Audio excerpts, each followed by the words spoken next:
சொல்லுங்க அப்படியே 5 minutes வரையில. யார் இப்போ ஃபோன் பண்ணது? என்ன 5 நிமிஷம்? ஐயோ அதை கேட்கறாளே, எனக்கு என்ன பதில் சொல்றது? கேட்டு எவ்வளவு நேரம் ஆச்சு? பதில் சொல்லு. பதில் சொல்றதுக்கு 1 hour எடுத்துக்கோ. ஆனா இதே உன் ஃப்ரெண்ட்ஸ் கூப்பிட்டா 5 நிமிஷத்துல வரேன்னு மாத்திரம் சொல்லு. எவ்வளவு நேரம் ஆச்சு? இது பதில் சொல்ல தள்ளி சாவி எங்கன்னு சொல்லி நீ அர்ஜென்ட் கேட்க. சாவி எங்க? நேத்து இதே நேரத்துக்கு தானே போன் வந்துச்சு. நீ எங்க போனே? ஃப்ரெண்ட பாக்குதா போனேன். முந்தானேத்து எங்க போனே? ஃப்ரெண்ட பாக்குதா. அப்போ இப்போ எங்க போற? இப்போ ஃப்ரெண்ட பாக்க எப்ப பார்த்தாலும் ஃப்ரெண்ட பாக்க போறேன்ற? ஓகே ஓகே ஸ்டார்ட் பண்ணிட்டாங்க. சரி அவனோட ஃப்ரெண்டே இல்லை, அவன் வெட்டி பையன் விடு. அவனை இன்னைக்கு பார்க்கலன்னு நீ 1 வருஷம் விடு, அவன் ஃப்ரெண்டே இல்லை விடு. சரி துணி மறைச்சுக்கிட்ட உனக்கு.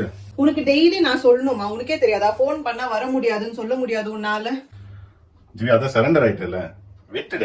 இந்த வீட்டுல உட்கார வச்சு புடவை மணிக்க வைக்க விட்டாலே அதெல்லாம் என்ன செய்யுது?